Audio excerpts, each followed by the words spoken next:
میں بڑے معذرت کے ساتھ پھر میں عرض کروں گا کہ مجھے معاذ اللہ کسی کی تنقید کو مقصد نہیں ہے کہ میں رسول اللہ کے کسی صحابی کو کی تنقید کروں یا ان کا کوئی مرتبہ کم کروں، ایسی بات نہیں ہے۔ بہرحال صحابہ میں فرق ہے، تلک الرسل فضلنا بعضهم علی بعض، اللہ نے رسولوں کو بعض رسولوں پر بھی فضیلت دی، اسی طرح اگر رسولوں کو فضیلت دے سکتا ہے کہ وہ صحابہ کو فضیلت نہیں دی؟ صحابہ پر کئی لوگ جو ہیں وہ افضل ہیں۔ تو اب یہ جو ہے کہ یہ معیار جو ہم نے رکھا ہوا ہے، ہم یہ نہیں کہتے، ہم فیصلہ کرنے والے کون ہیں کہ کون افضل ہے؟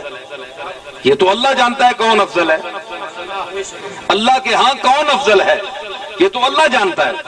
لیکن ہمارے بعض ایسے لوگ جو اس پر ضد کرتے ہیں، تو ایک شخص نے اسی طرح ضد کی کہ نہیں جناب، پہلا جو ہے وہ اول ہے، وہ افضل ہے، اور جو ترتیب کے مطابق ہے۔ میں نے کہا پھر رسالت کی ترتیب کو ذرا دیکھو کہ پھر جس کو تم افضل سمجھتے ہو اس کو تو پہلے ہونا چاہیے۔ کیا رسول اللہ معاذ اللہ آخر میں آ کر معاذ اللہ سب سے کم ہے؟ افضل ہے۔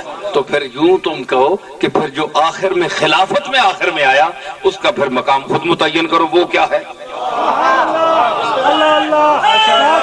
دیکھو نا، اگر منطق ہے تو منطق سے بات کرو۔ تو مطلب ہے کہ ہمیں یہ فیصلہ نہیں کرنا چاہیے، یہ تو عوام فیصلہ کرے گی کام دیکھ کر، مقام دیکھ۔ آج کل کی سنیت جو ہے وہ بھی بڑی مخدوش ہو چکی ہے۔ ہمارے جو اہل بیت کے جو ماننے والے سنی حضرات تھے پہلے، میں اپنے دادا پردادا کی بات 100 سال 50 سال پہلے کی کر رہا ہوں، اس میں محبت اہل بیت سے وہ سرشار تھے۔ سمجھ آئی؟ صحابہ کا ادب بھی ہمارے سراں کھپر ہے، ان کا بھی ہم کرتے ہیں، لیکن جو غالب چیز تھی وہ محبت اہل بیت تھی، ٹھیک ہے؟ لیکن آج جو خارجی اثرات ہم پر پڑے ہیں، مثلا یہ جو نئے فرقے سر اٹھا چکے ہیں، اب ان کا یہ خیال ہے کہ آل محمد کو نیچے کیا جائے اور دوسرے طبقے کو اوپر کیا جائے۔ سمجھ آئی نا؟ تو یہ آل محمد سے یہ جو سلوک ہے یہ آج کا نہیں ہے، یہ یزید کے دور سے شروع ہوا ہے، ٹھیک ہے نا؟ تو مطلب ہے کہ آج یہ جو آواز اٹھائی جا رہی ہے تو یہ وہی آواز تو نہیں جو کوفے میں اٹھائی تھی، جو یزید کے لشکریوں نے اٹھائی تھی، جو عبداللہ بن زیاد نے عبید اللہ بن زیاد نے اٹھائی۔ کیا یہ وہی قوم تو نہیں؟ کیا یہ وہی امت تو نہیں آ گئی اس دور میں کہ آج حسین کے نام کے ساتھ وہی سلوک کر رہی ہے؟ حسین کے ساتھ جنہوں نے جان دی، اپنی نثار کیا سب کچھ، آج ان کے ساتھ وہی القاب اور وہی چھوٹے چھوٹے پمفلٹ چھائے کر کے حسین کی عظمت کو گرانے کی کوشش کر رہی ہے، اور یہ کہہ رہی ہے کہ جناب بنو امیہ جو تھے یہ آپس میں بھائی بھائی تھے، ان کی رشتے تھے۔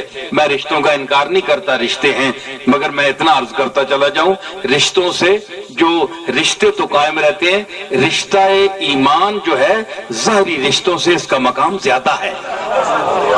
اگر یزید کا سنیں میں، اگر یزید کا رشتہ کملی والے سے بھی ثابت ہو جائے نا تو یزید کا کردار ایسا ہے کہ وہ کملی والے کے ساتھ منسوب ہونے کے قابل ہی نہیں۔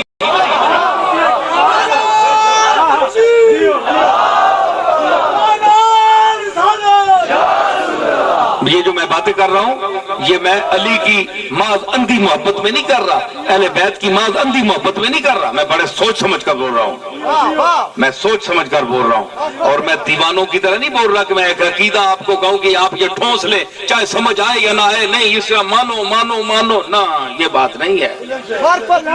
علی کو مانو، سمجھ کر مانو، سمجھ کر مانو گے تو پھر بے ایمان نہیں ہو سکتے،